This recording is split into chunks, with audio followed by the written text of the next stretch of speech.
नमस्कार. मी बाळकृष्ण गोविंद चव्हाण. मुलांना आपल्या जीवनात प्रभावी सवयी कशा लावाव्यात ह्यासाठी आपण हा कंटेंट सादर करत आहोत. त्यांचं व्यक्तिमत्व फुलेल बहरेल यासाठी हा खटाटो. तर आज आपण नकार पचवण्याची सवय ह्याविषयी माहिती घेणार आहोत. ती नक्कीच आपल्याला आवडेल आणि ती आपण अंगीकृत कराल ही आशा व्यक्त करतो. बऱ्याच मुलांना नकार पचवता येत नाही आणि नकार पचवणं हे त्यांच्या डिक्शनरीतच नसतं, कारण त्यांना कधी नकारच मिळालेला नसतो. खरं तर यशापेक्षा अपयश पचवणं हेच महत्त्वाचं असतं. ज्या वेळेस मुलांना सगळ्या गोष्टी हव्या तशा मिळायला लागतात, मागतील ती गोष्ट मिळायला लागते, त्यावेळेला त्यांच्यामध्ये नकार पचवण्याची सवय तयार होत नाही. या जगात तेच लोक यशस्वी ठरतात जे नकार पचवू शकतात, कारण नकार पचवल्यानंतरच पुढची पायरी दिसत असते.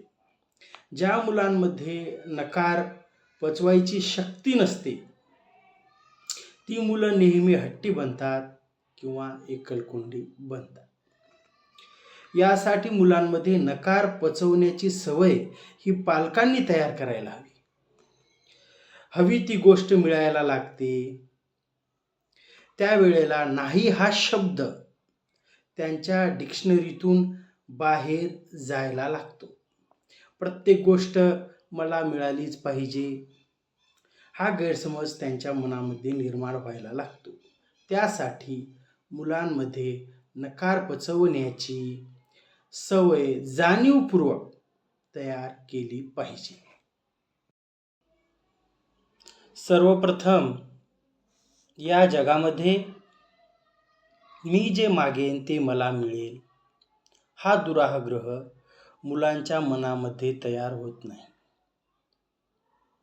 जेव्हा मुलांना एखाद्या गोष्टीसाठी नकार मिळतो तेव्हा ती गोष्ट मला का मिळावी यासाठी ते नेगोशिएट करायला सुरुवात करतात आणि त्यांच्यामध्ये आपोआपच नेगोशिएट करणं ही कला विस्तार करायला लागते.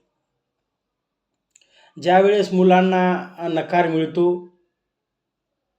आणि ती मुलं नकार पचवायला लागतात त्यावेळेस ती मुलं जास्त सामंजस्य, जास्त शांत बनतात.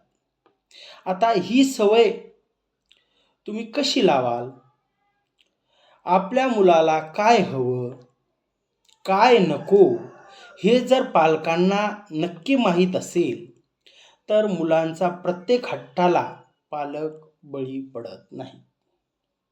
मुलांमध्ये नकार पचवण्याची ताकद, शक्ती तयार करायची असेल तर सर्वप्रथम हे लक्षात घ्यायला हवं की मुलांचा प्रत्येक हट्ट आपण पूर्ण केलाच पाहिजे हे आवश्यक नाही. मुलांनी एखादी गोष्ट मागितली तर ती लगेच न देता ती त्याला का हवी यावर जर मुलांना बोलतं केलं तर आपोआपच मुलांमध्ये आणि पालकांमध्ये संवाद तयार होतो. त्याचप्रमाणे ती गोष्ट मला का हवी हे मुलं पटवून द्यायला सुरुवात करतात. त्यावेळेस मुलांची संवाद शक्ती वाढते. त्याचबरोबर मला प्रत्येक गोष्ट मिळालीच पाहिजे हा दुराग्रह मुलांच्या मनातून निघून जातो. सुरुवातीला जेव्हा तुम्ही मुलांना एखादी गोष्ट नाही म्हणून सांगाल तेव्हा मुलं चिडतील, हट्ट करतील, रडतील किंवा प्रक्षोभक देखील वागतील, बोलतील. अशा वेळेस जर पालक आपल्या निर्णयावर ठाम राहिले तर मुलांना हे आपसुकच समजायला लागतं की प्रत्येक गोष्ट मला मिळणार नाही. काही गोष्टी मला माझ्या आयुष्यात न मिळण्याची सवय लावून घ्यायला हवी. तुम्ही तुमच्या मुलाला त्याने मागितलेली गोष्ट देणारच असाल तर ती गोष्ट द्यायच्या अगोदर ही गोष्ट तुला का मिळावी यावर मला 2 किंवा 3 पटतील अशी कारणं दे, असं त्याला सांगा. तो जेव्हा ती कारणं व्यवस्थित न चिडता न हट्ट करता तुमच्या समोर मांडेल त्यावेळेस ती गोष्ट त्याला द्या. आपोआपच तुम्ही जेव्हा नाही म्हणाल तेव्हा तो शांतपणे नाही किंवा नकार स्वीकारायला शिकेल. धन्यवाद. जय हिंद, जय महाराष्ट्र.